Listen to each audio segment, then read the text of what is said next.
Sometimes you question when you're doing content, when you're a podcaster, when you're a streamer, when you're just someone that's putting stuff on the internet and just letting the world dictate the response of it, right?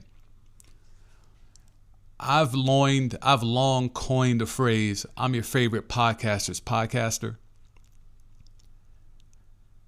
And I want to give you the science behind that, right? While I may not put up ridiculous numbers, crazy numbers, stats, and all of that when it comes to podcasting, streaming, and whatnot, I've long been of the notion of it's not necessarily how many people are listening or watching, to a certain degree, of course, but it's more important to me who is watching, listening to my content. Throughout my career, I have had opportunities snatched away or blocked because I don't have certain numbers. There's been people that I know within the industry that are relatively high up that have been wanting to give me opportunities because they think I'm on that level, but because their higher ups don't recognize my metrics as something valuable, don't know who I am because I'm not viral, those opportunities are taken away from me. But I've always relaxed with the notion of, well, I care if certain people listen. This is a stream, a podcast, a YouTube channel for those who know ball. Whether it's football, basketball, baseball, whatever it is, if it's sports related and you really know, you're not a casual, my content is for you. But over the years, I've learned that certain people have been listening to my content, have been watching my content, and that has made me feel good because, again, the numbers don't matter to a certain degree. For me, it's, someone in that front office checked out the pod. Oh, that executive has listened, has tapped in. Okay. And then that was the motivation to keep going. So with all that being said, you can't tell me that after the live stream you did after game 2, whether it was you watched on the live stream or you checked out the podcast, you can't tell me after that, where I specifically said, we need to stop calling Victor Wembanyama Big Vic, and we're just going to start calling him Tall Vic because he is not playing big, because he is intimidated by Karl Anthony Towns and MAGA Mitchell Robinson. You can't tell me that someone from that Spurs front office, the training staff, strength and conditioning crew, someone from that organization did not watch and or check out the pod. You can't tell me that because Tall Vic reverted back into Big Vic last night at the Mecca.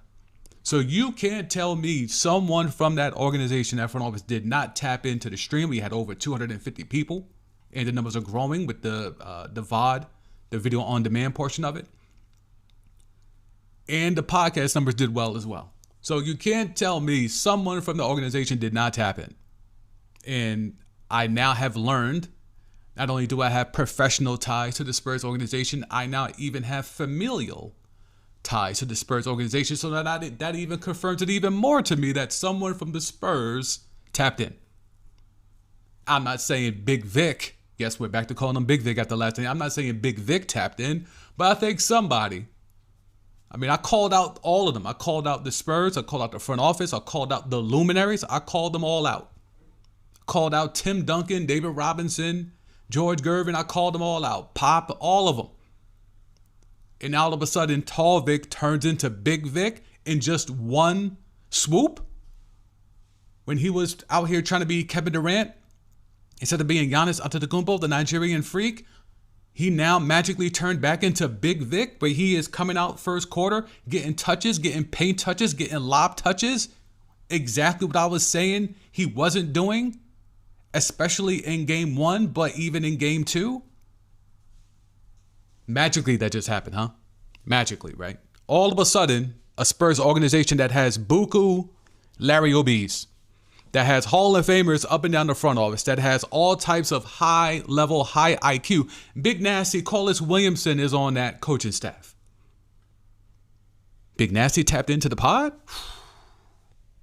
I'm not saying whether he did or didn't. I'm just saying there's enough NBA luminaries from top to bottom in that organization that they should have known better that Victor Wembanyama needs to get paint touches. Me on this stream and this pod should not have to tell the Spurs front office and, the whole staff, hey, maybe it'd be good if you get the tallest guy on the court your best player some paint touches. Even if he's not 100% comfortable getting the ball down there, he needs to get some paint touches. And lo and behold, what was it, 3 of his first 4 buckets were dunks? Just a coincidence, right? I'm sure. Just a coincidence. Just an coincidence. And we will get to the chat. Steph, I see you. Accountability and bullying work. And that's what it was. Wembanyama needed to step up last night. Wembanyama needed to make himself known and to get that presence going. And he was a presence down low. You're 7'4", 7'5" on a good day. He should be doing that. It shouldn't take going down 2-0, going into a hostile environment in the Mecca. It shouldn't take Hove pulling up. It shouldn't take the Orange Man pulling up. It shouldn't take all the luminaries pulling up for Big Vic to realize on this stage, I need to be uber aggressive. It shouldn't take this. It shouldn't take being down 2-0 for the Spurs guards, whether it was De'Aaron Fox, whether it was Stephon Castle. It shouldn't take being down 2-0 for them to realize, hey, maybe we should get Vic going early. And Castle talked about it in the post game. Yeah, we wanted to make it. We wanted to make a concerted effort to get Wembanyama involved early. Why isn't that the credo every game? That should be the credo every game. He's supposed to be the best player in the world. He's supposed to be the future. He's supposed to be up next. And this series could allow him to be the present, to be the now. And it took 3 games for them to figure out, let's get Vic involved early. Let's stop making him tall Vic. Let's turn him back into Big Vic. Absolutely maddening that it took being down 2-0, going on the road in game 3. And they still, last night, almost tricked it off. They still, down the stretch, it took huge bailout shots from Stephon Castle and from De'Aaron Fox to save them again. As much as everyone say, oh, well, now we got a series. I'm like, yo, they were this close to being down 3-0. Where you could make the argument that there's a chance they really should be up 2-1. They were this close to almost tricking it off yet again and being down 3-0 and the Mecca being a absolute madhouse Friday night with everyone trying to bring brooms into the Mecca. We were this close to the Armageddon scenario where Knicks tape was going to celebrate their first Larry O.B. in 53 years with a sweep. And because De'Aaron Fox hit the Jimmy, because Stephon Castle bailed out Wemby with an errant pass, just flung it over there to him last minute with the shot clock running down, with the clock running down, and Castle nails the dagger. The Spurs have some New York ties. Castle not only went to UConn, so Tri-State, but also his pops, Far Rock legend, if you know, you know. Then we got Champagny, who went to St. John's. There's a lot of New York energy from these guards on the Spurs. And again, they get out to an early lead in the first quarter. They establish themselves early and then only yet again to fall back in that second quarter. Something about that second quarter. Usually when Wemby's off the floor. So those Luke Cornett minutes seem to be a problem, as you would expect when you take Wemby off and put him in. But something else happens. The execution doesn't seem to happen. The poise doesn't seem to exist. Something happens in those second quarters when the starters, Wemby included, build up a lead. And then the role players come in, and then all of a sudden these dudes forget how to play basketball, forget how to play the system. Hit the chat. Steph in there. Steph, watching last night, I realized Jordan Poole's before the punch would be a much better fit than De'Aaron Fox. Ooh, that's a good pull. Yeah, Jordan Poole after the punch was never the same. You know, I still think Big Vic, as we're back to calling him Big Vic, at least until Friday night. We'll see how Friday night goes. If he reverts back to game 1 and game 2, then we're back to calling him Tall Vic after game 4. Big Vic's going to need a point guard at some point. And that's why, unfortunately, he had the tantalizing prospect of having a point fraud for that 1 year. And you saw what he looked like when he had a point guard who was only just trying to feed him and get him the rock.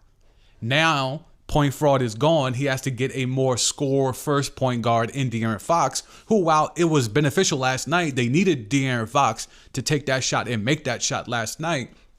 His game is more that than getting Big Vic involved.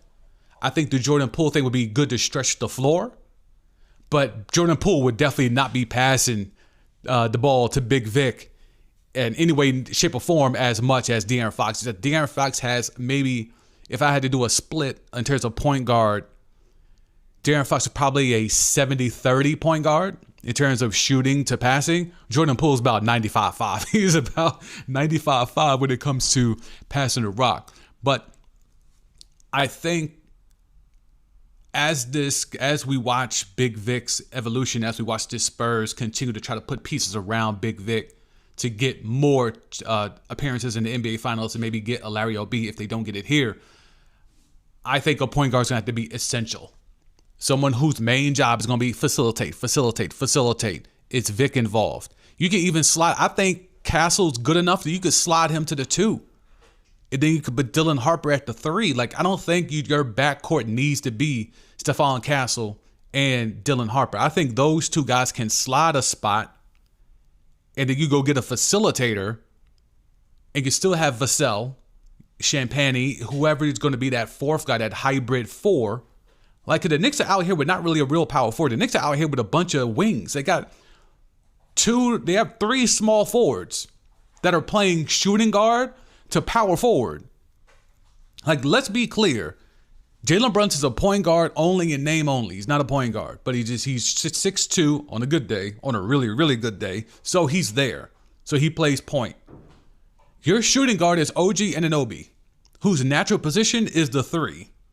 Then you have Mikal Bridges playing his natural position at 3. And then you have Josh Hart, who is an undersized power forward. Not like Charles Barkley, who was 6'4", but had the heft and the brawn to be a power forward. Josh Hart is just out there, undersized as hell, but he somehow has the strength to be able to get down there and bang with the big. So, again, you don't even have a traditional lineup, even with the Knicks, and they're in the NBA Finals, and they're 2 wins away from getting an NBA championship.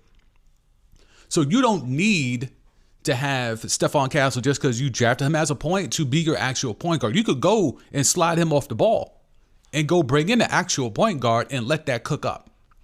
Because we saw last night, Castle could knock down the 3 ball when he needs it. He's not the best shooter as of right now, but super early in his career. As he develops with Harper, that could be the 2-3. And then you go find a guy that could be the 4. And then we know you got Wemby at the 5. Like, so I think this Spurs thing could evolve if they, roster construction is a huge thing in terms of figuring out what your system is and riding that out. As you figure this out, it's going to take a lot to figure out what the pieces are going to be going forward. Oh, and I didn't even bring in all my fancy graphics. Hang on one second. Let me make sure my overlay is up. Let's go ahead and do that. I ain't do all this work and pre for nothing. Let's make sure we got that going. Boom. My bad. So the fact that the Spurs almost tricked it off is the most troubling thing to me. Each game, they've been able to establish that they can go up on the Knicks by at least double digits, right? That should give them enough confidence to know that they could beat the Knicks. Unfortunately, they keep doing things in these games, whether it's late in the second quarter or late in the fourth quarter, where it just reminds you this is the second youngest team to ever make the NBA Finals. And while there's something you could say for being young and dumb and not knowing any better, so then that allows you to be able to take advantage of certain things. One thing that has kept showing up is that when they get pressured, when the possessions are intensified, when the pressure is magnified, they show a tendency to sometimes trick it off. And I don't know if that's purely just youth. Stephon Castle is not a facilitating point guard. He likes to get his shot off, right?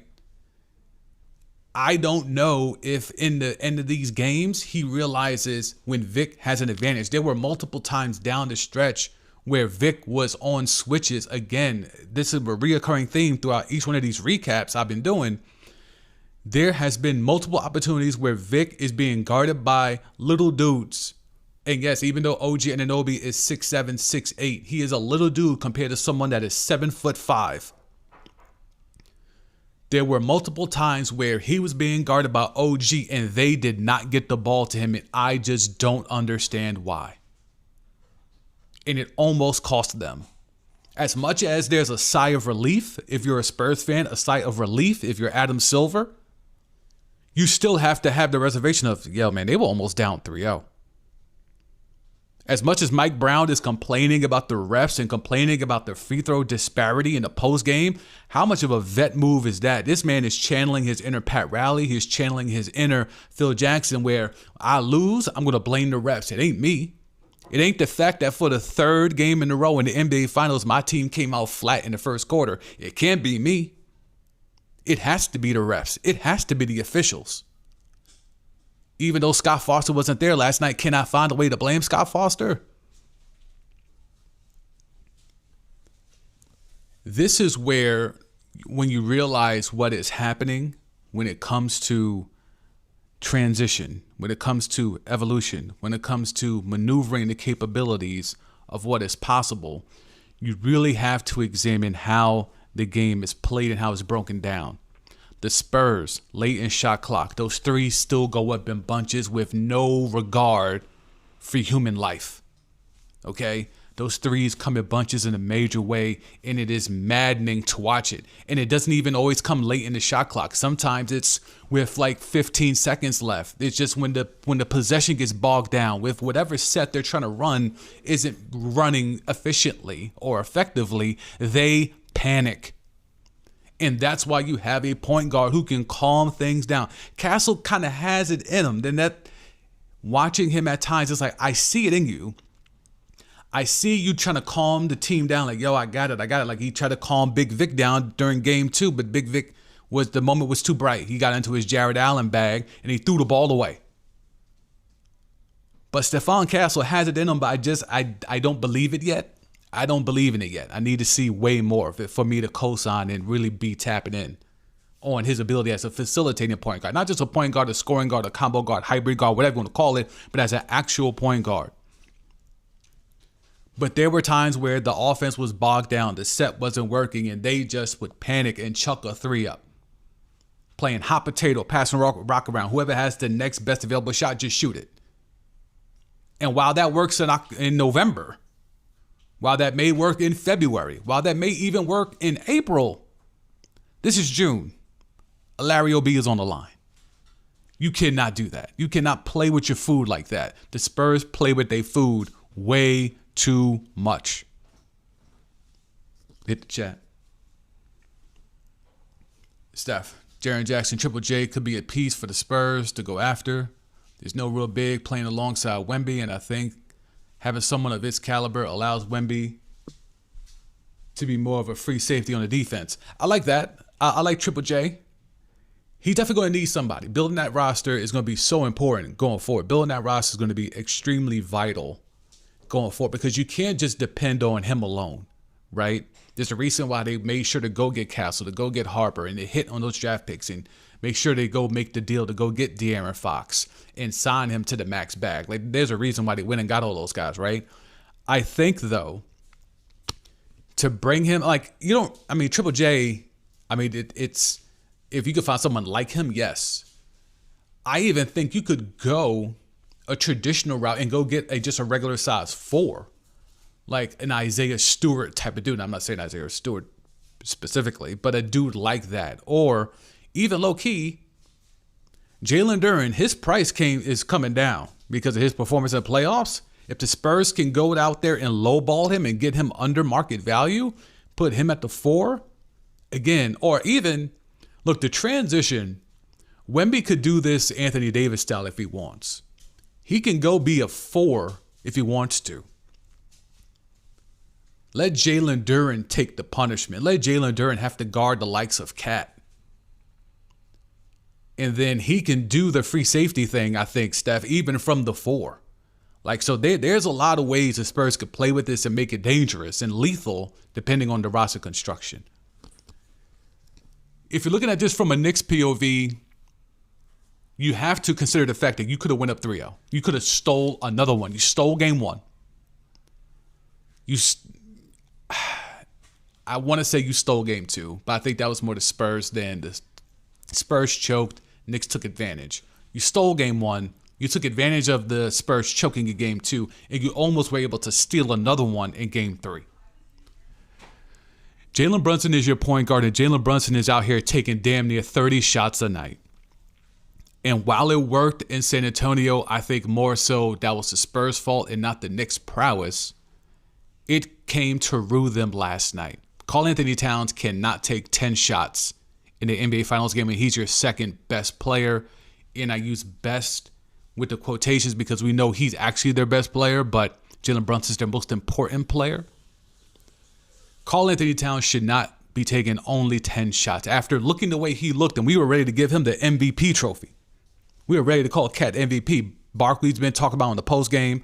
A lot of people are tapping into the notion of Karl-Anthony Towns has reached that level where now, if the Knicks do pull this off, he should be Finals MVP. And last night could even strengthen his case low-key, even in a loss, because you can make the case, hey, look, when Karl-Anthony Towns isn't cooking, the Knicks don't win. Because Jalen Brunson got his numbers last night. His numbers were no different than any other night. And yet, and still, the Knicks found a way to lose at the crib with a raucous arena that was ready to go up 3-0 and ready to be ready with those brooms on Friday.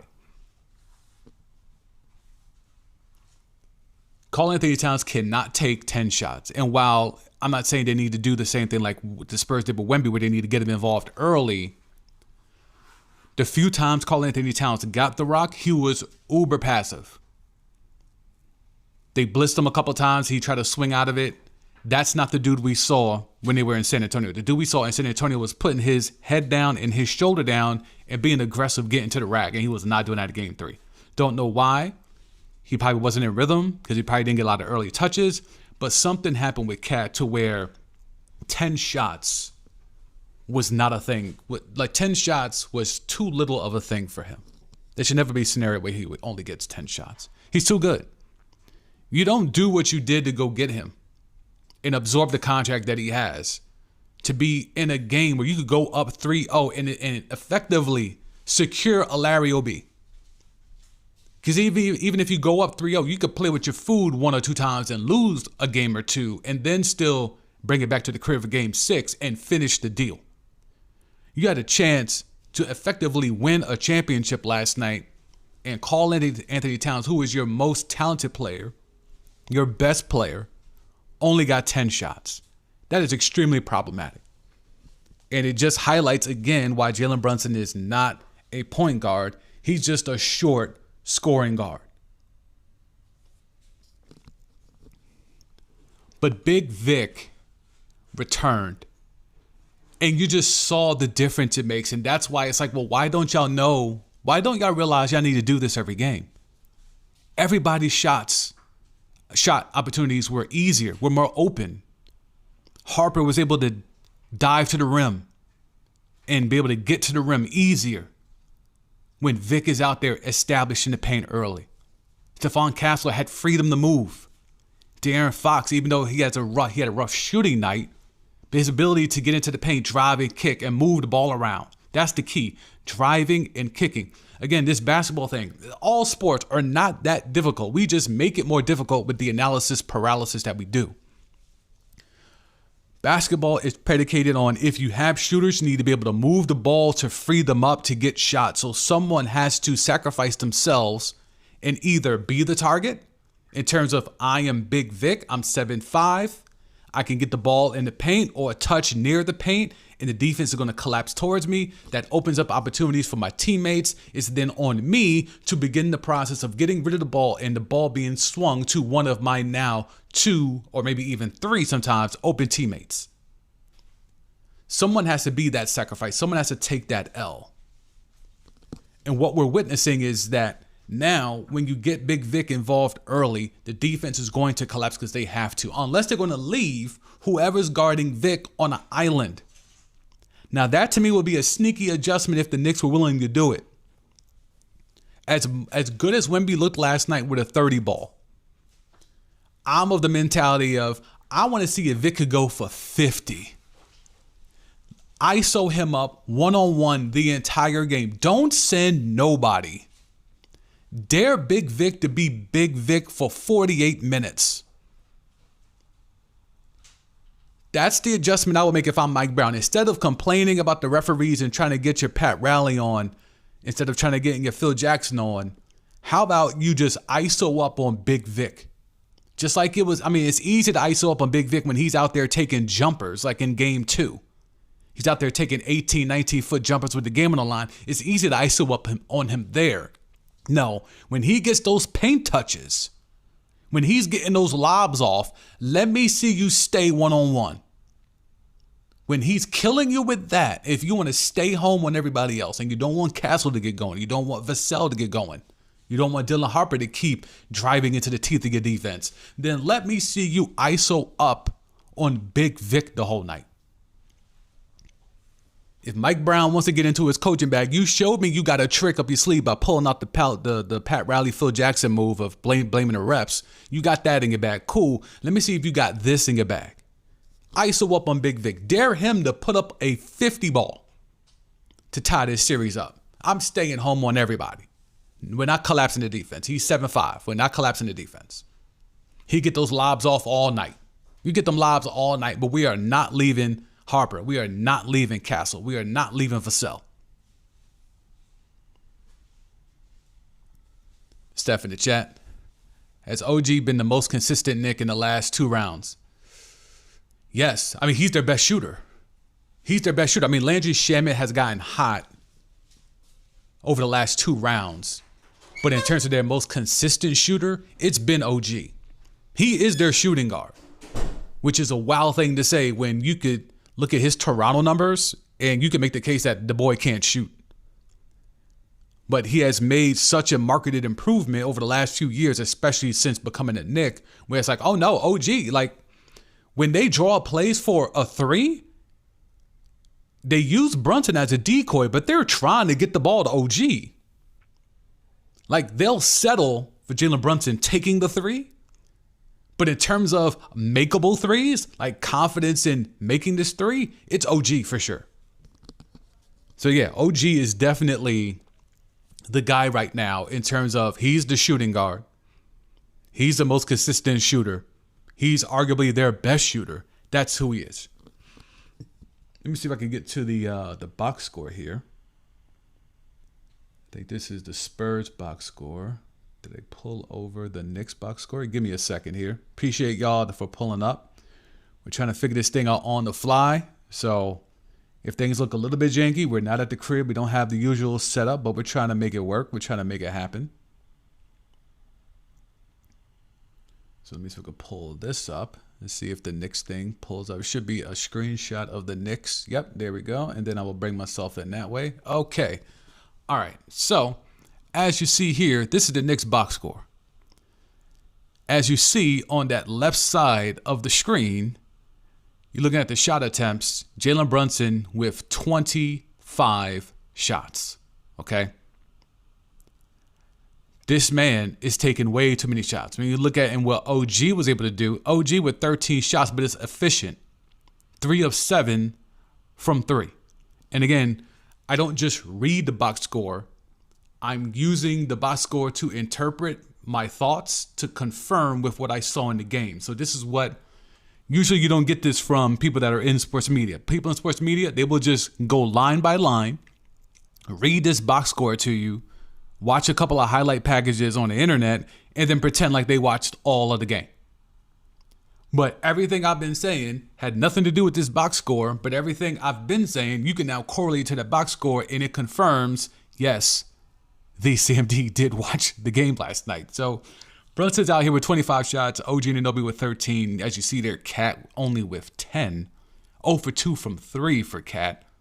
3 of 7, 43%, for OG Anunoby. Brunson had his best shooting game from 3 by far this whole series, but overall 11 of 25. 11 of 25. Role play's supposed to go crazy at home. You had a good game from Josh Hart. You had a great game for Jordan Clarkson off the bench, who was dusted off after not playing at all in game 1 or 2.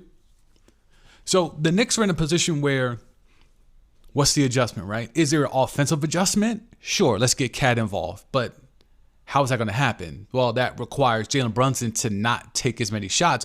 Or, if you're a Knicks fan, are you willing to not get 13 shots from OG or 10 shots from Josh Hart so you could get some more shots for Karl-Anthony Towns? You could probably say, well, easily, well, take some shots away from Josh Hart. But then you remember Josh Hart kept them in the game with those threes. He had 4 threes. He had 4 threes. 3 of those threes were in the first half, I believe. And those threes helped get them the lead going into the half. So if you take those threes away, you're probably getting blown out at the crib by the Spurs in the first half. Now, you've shown that you can come back from that, clearly, especially after game 1. But are you willing to take that chance? Are you willing to sacrifice Josh Hart's threes or the combination of Josh Hart feeling like he could take a shot and then OG Anunoby, who is clearly your best shooter, just to get Karl-Anthony Towns some shots? Because what? Bridges didn't score until the late third quarter? Let me look at this box. Bridges here. Yeah, Mikal Bridges did not score until he only took 5 shots the whole night. So Bridges, who saved you in game 2, by running with the bench mob and leading the bench mob and help spurring the run to cut the lead in the second half. To keep the lead and extend the lead in game 2 in pivotal minutes in the second quarter of game 2. Now he takes a backseat. He only gets 5 shots up. And now you're looking at a scenario where Karl-Anthony Towns only takes 10 shots. The shot delineation needs to be adjusted if you're the Knicks. It has to be adjusted because you're playing with your food now. And Barkley said in the postgame, the pressure's on the Knicks. I think the pressure was on the Knicks last night. Because again, these games have been close. As much as both teams have been up multiple times at double digits throughout these 3 games, these games have all been close in the end. So there's no large margin of error. I was on here saying that the Knicks are the better team. Nothing that I saw last night dissuades me from that. But I'm not going to sit here and ignore the results of the fact that all 3 of these games have been close. All 3 of these games have had huge momentum swings. All these games have had pivotal moments where either someone stepped up or someone fucked up. And if you're a Spurs fan, you could legitimately say we should be up at least 2-1. They should have gotten one of those games at the crib and then last night. I go more of they should have took game 2. I think game 1 was just a complete disaster. So I throw that one out. You lost that one. You deserve to lose that one. Game 2, the comedy of errors from their best player, Victor Wembanyama, who then was Tall Vic, but is now back to being Big Vic. They should have won game 2.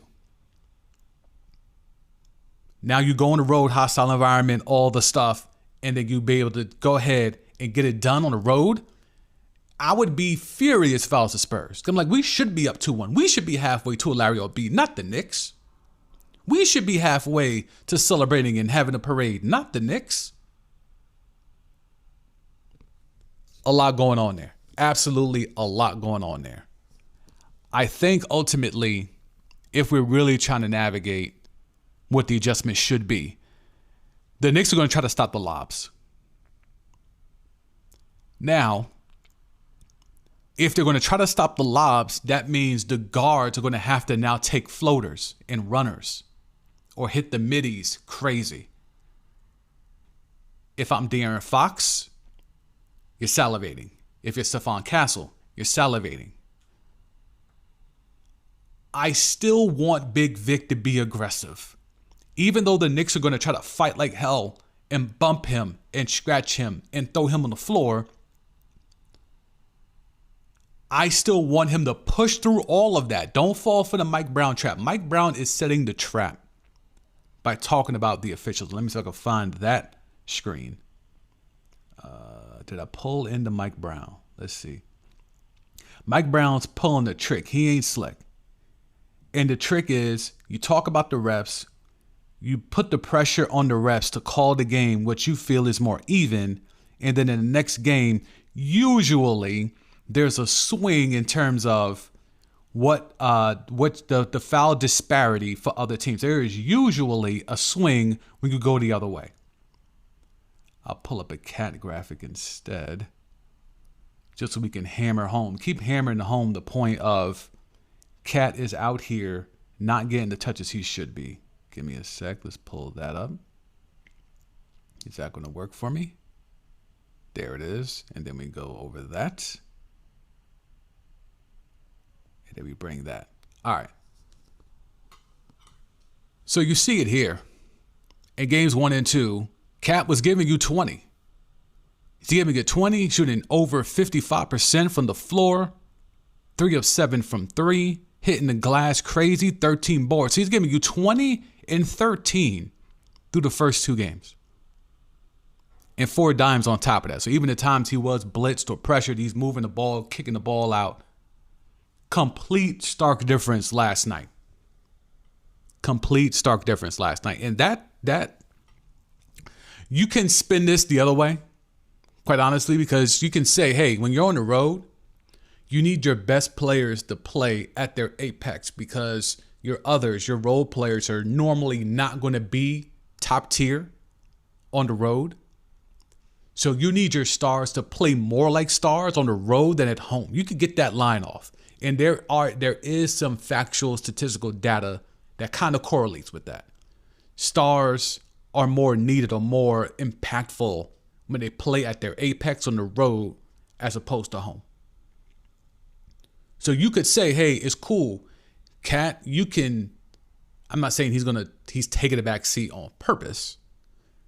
But you can make the notion of, hey, don't worry about it because we had Josh Hart step up. We had Jordan Clarkson step up. The points that Josh Hart and Jordan Clarkson gave you kind of offset what Cat didn't give you. You can sell me that. However, you're now in a spot where you can either go up 3-1 or go back to San Antonio tied at 2. As much as I feel as though Karl-Anthony Towns can go be a bully in Game 5 in San Antonio with the series tied at 2 and get it done, why would you even risk that? Just let him be a bully in Game 4 where you could go up 3-1 and maybe even close this thing out in Game 5 in San Antonio. Why would you even risk that? Why would you assume that you're going to get another Jordan Clarkson game or another Josh Hart from 3 game? And maybe that happens, or maybe it's Shamet, maybe it's Deuce, maybe Bridges gives you another Game 2 performance. Like, any of those things could happen, but what I know should happen is Karl-Anthony Towns being a bully. Because not only does it affect the team offensively, but then you're impacting Wemby defensively. As Steph mentioned in the chat of allowing Wemby to be a free safety, Wemby can't be a free safety if Cat's cooking. We witnessed that. And it wore Wemby out. After going a full 7 games with OKC, and then jumping right into hosting the NBA Finals and all the pressure that comes with that, knowing that the spotlight is on you, you've been bred for this moment. You have been earmarked for this moment ever since your first growth spurt. You've been earmarked for that moment. Game 1, NBA Finals in your home gym, your depoy, your soon-to-be MVP. You're the future face of the league, if not the current face of the league. All eyes are on you, as they've always been since that first growth spurt. And Karl-Anthony Towns was bullying that man and bullied that man. It made him question himself and put him in pressurized situations where he had brain farts. Someone that believes in meditation, someone that believes in yoga, someone that hangs out with Buddhist monks and nuns. So he's all about solitude and centering oneself. And a man from New Jersey, who has been questioned with his physical prowess and his physicality, was able to bully the man who hangs out with monks and nuns.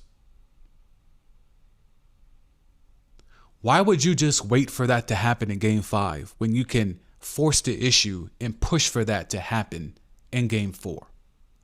So, I'm not going to sit here and try to be, reading a crystal ball or all of that stuff, but I would be stunned if we get a repeat performance from Karl-Anthony Towns in Game 4 as we saw last night in Game 3. I would be absolutely stunned. I think they're going to try to force feed him much in the same way the Spurs did with Big Vic. All right, let's see if we could pull up another slide. We're figuring it out. We're here on the road. We're figuring it out. They come off that, and then we'll take that away. We'll go back to the main screen. Okay, let me pull up this other stuff. So, look, I appreciate y'all in the chat. I appreciate y'all tapping. If you haven't hit that like button, hit that like button. Appreciate that. If you haven't hit the subscribe button, we're growing this community. 780 strong, I think, as I started this.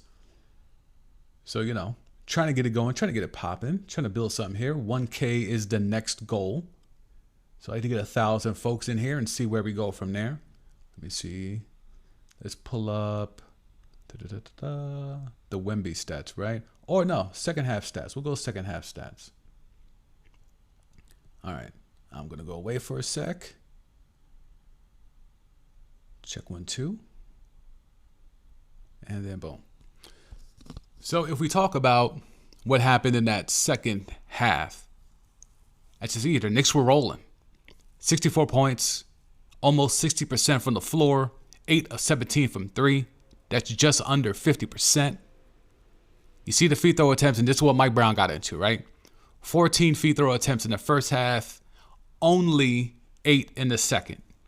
And I believe the Spurs made 24 free throws in the second half, right? And even points to the paint, again, to the point of trying to get Cat involved. Even MAGA Mitch Robb, somebody in that paint. Brunson was the most active in the paint. Brunson and OG were the most active in the paint. Josh Hart was focused on the outside. Jordan Clarkson focused on the outside. You didn't get that much from Bridges. So the paint was not explored. Now Wemby, again, you going into the paint against someone who is 7'5". That's going to thwart many of an opponent, right? So am I surprised that the points of the paint diminished greatly in the second half? No. That's the way it should be. If Wemby's doing his job as decoy, that's what's supposed to happen. But Mike Brown is more concerned about free throw attempts. And we've talked this entire series about how physical it is. The commentators have done a good job highlighting it. I think at times they've overblown some things. You can talk about missed calls. There's missed calls in every game. There is missed calls in every game, in every sport being officiated across the world. So to sit here and now try to, highlight a discrepancy for the Knicks in an isolated game, to me is madness, because I could do the same if I want to talk about game 2. Game 2, Castle had some strong takes to the rim and got no calls. I didn't see the Spurs brain trust crowing after that game. So Mike Brown's trying to get it off. Channeling his inner Pat Riley, his inner Phil Jackson. I don't think it's going to work. Or let me rephrase that. I don't want it to work. Unfortunately, that strategy usually does work, where the refs swallow the whistle for whoever team it was lobbied publicly against that they were being in favor for. So do not be stunned or surprised if the Spurs do not get a good whistle Friday night in the Mecca. Don't be surprised if Jalen Brunson has 10 free throws in the first half. Because they have to, because insinuating that the refs are not in your favor is insinuating that the referees, who are supposed to be neutral, are showing favoritism. And this league, which has literally had referees on the take, they cannot have a scenario where their referees are being called out in the deciding games for their highest prize available, that their referees are biased. that the referees are on the take, that the referees are not doing a good job. So the refs are going to try to counterbalance that by trying to show that they're not biased towards the Spurs, but now they're going to have to give some calls to the Knicks so that things balance out in the eyes of the public. It's an old trick. It's a trick that should not still be working in 2026, but here we are.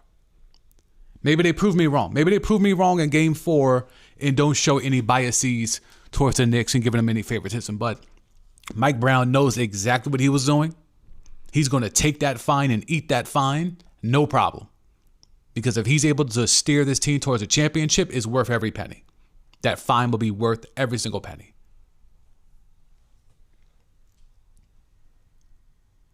All right, let's see what else we got here. We got a bunch of stuff, man. Trying to give y'all some flavor. Even when I'm on the road, I'm trying to cook y'all up some flavor.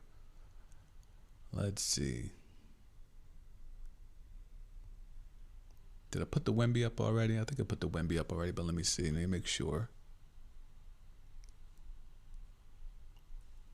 Big Wemby graphic coming in. Hotel Wi-Fi. There it is. So when you try to navigate what Vic was able to pull off last night, this is the Pantheon, right? 30, 5-5, age 22 or younger. And this is where you really have to consider what we're witnessing is the fact of this man at this age is already putting on these types of performances. At 22 years and 155 days, he's able to put up numbers that we haven't seen since the likes of Kobe and Magic. And those are guards, by the way. And that's what makes it insane.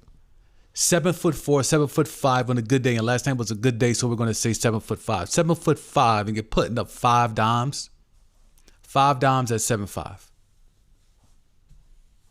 At the age of 22. This is supposed to be his coronation. Now, the Knicks may ultimately ruin it and get their first Larry O.B. in 53 years. But you can see it. If he plays like he did last night, the Knicks should not be able to beat them. Should not. Now, they may ultimately do beat them. But they should not be able to beat the Spurs when Big Vic plays like Big Vic. When he reverts to tall Vic, yeah, the Knicks can win this series. And they can steal games on the road. They can squeak it out when there's some frailties and fallacies within the Spurs execution. Yes. But when Big Vic is out here giving you 35-5,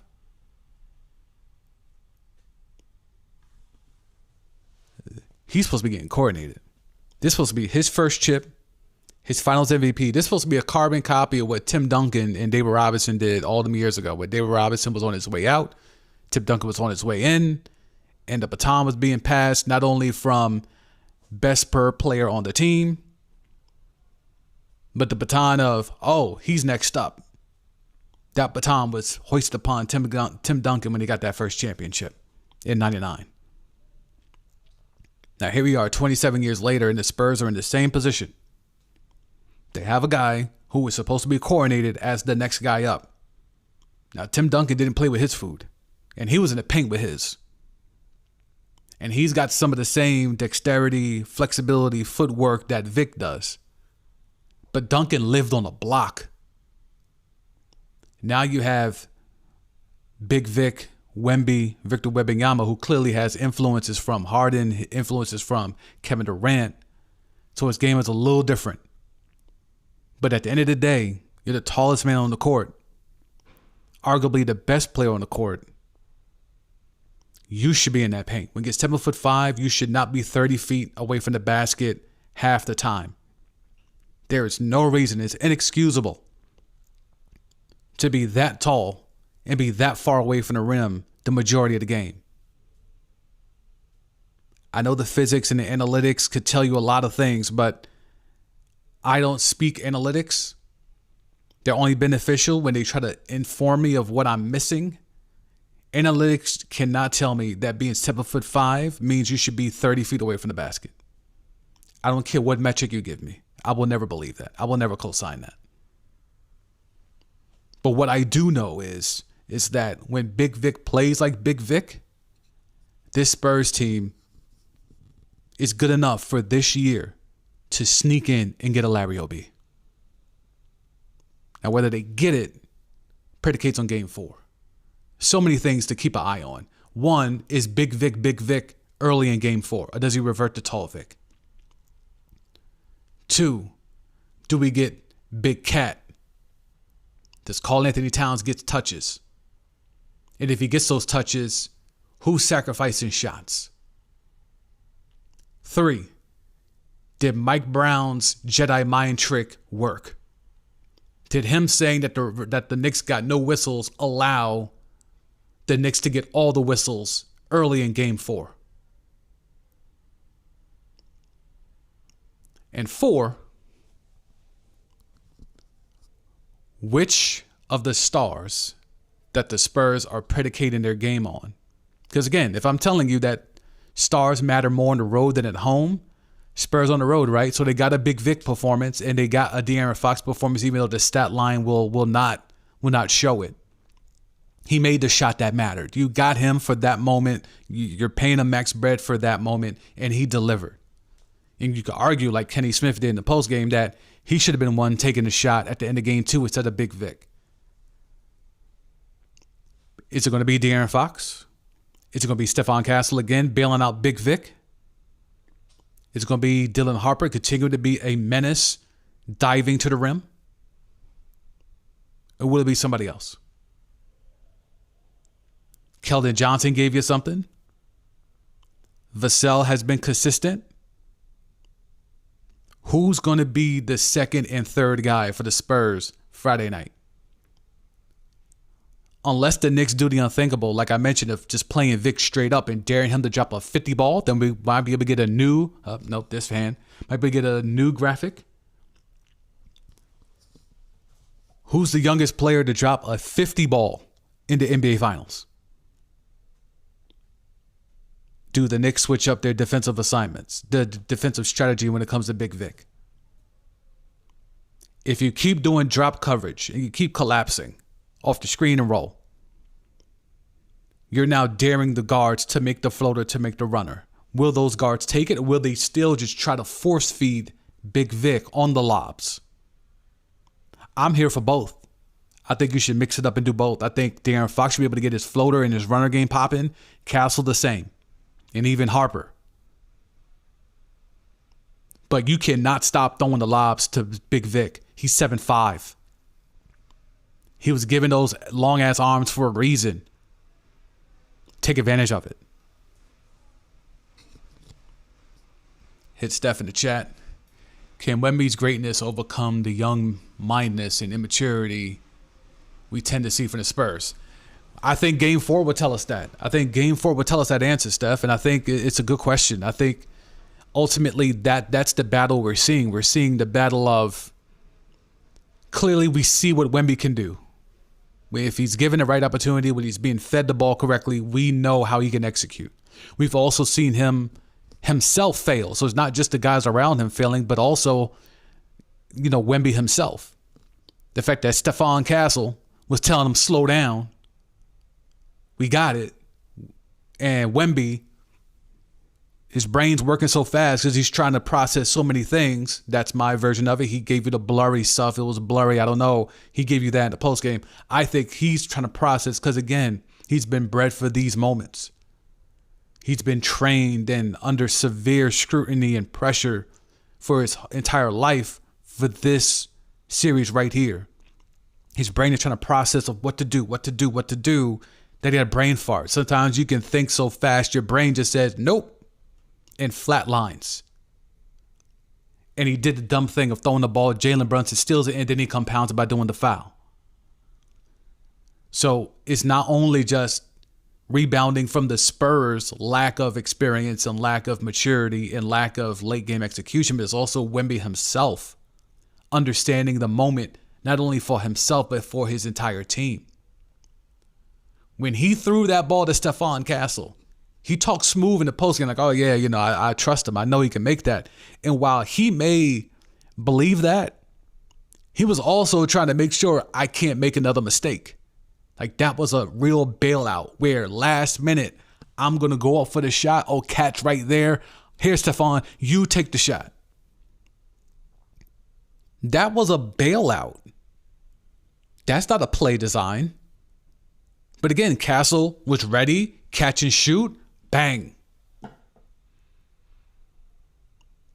I'm not depending on that to happen in game 4. And that's where, to me, it's like, no. You need to be able to execute that. You need to be able to get by Cat in that moment. But again, when you're the youngest guy to do all these things, you know, Magic Johnson had mistakes early in his career on big stages. Kobe, we know what happened in Utah, all those air balls. Like, you're going to make mistakes when you're that young at this stage. But I think it's going to be something we need to pay attention to. There's so many things for game 4, so many adjustments, so many things we got to look forward to. All right, let's see. How are we looking on time? I think we're doing pretty good on time. I appreciate those that are in here. That like button is looking a little bit lonely. If you are in this chat, just go ahead and do your boy a favor and hit the like button. Ultimately, when it comes down to game 4, we're going to pay attention to a bunch of things, right? The things I mentioned, but also Jalen Brunson, the efficiency. Stephon Castle's giving him problems. We can all admit that, right? Stephon Castle's giving him problems to physicality. He's right there. He's in his grill. He's playing him physical. That's another reason why Mike Brown's complaining the way that he is. Are we going to get a moment? Yeah, let me take down the Wemby stuff. Give me a sec. Boom, boom. Are we going to get a moment where we get good Brunson? We've gotten bailout Brunson. We've gotten clutch Brunson. Are we going to get a game in this series where we're going to get full vintage Jalen Brunson? Because by the numbers, last night was his best game from a shooting percentage wise. From a shooting per game perspective, that was his best game. And you can watch that game and say he had a good game, but I think you're lying to yourself if you're a Knicks fan. When you're trying to take apart his game, I talked about the right elbow. He got to the right elbow again last night. I just don't understand. You know when the game is close, when the ball is in his hands, he's heading to that right elbow. And yet again, the Spurs allow him to get to the right elbow. I just don't understand. I don't understand. Getting Brunson off the schneid in terms of having a vintage Brunson game, I think would be huge. If ever there's going to be a game for that, it has to be game 4, right? At the crib, he seemed to play better in pressurized situations. So if that's the case, I mean, go up 3-1 or go back to San Antonio 2-2, and it kind of ruins the fact that you stole 2 games in San Antonio. That's pressure. That's real pressure. And I think Wemby has that. I think Brunson, I think he has it in him. The problem is at the expense of who? If it's taking him 30 shots to get 30 points, or last night, 25 shots to get 30 points, somebody's not getting shots. There's only so many possessions. Like, if you're going to try to make it so Jalen Brunson could get 30 shots, and Cat gets his 15 to 20, and OG gets his 15, his 10 to 15, and Bridges gets his 10, then you need way more possessions, which means you have to play a lot faster, and that does not fit Jalen Brunson's game. The reason why Jalen Brunson did not work in Dallas is because he is a ball hog just as much, if not more, than Luka Doncic. Both of them are on that Harden wave. I've called Luka Doncic Slovenian Harden for ever since he got into the league. And Jalen Brunson has a lot of that in him. Dribble, dribble, dribble. Jab step. Hold the ball.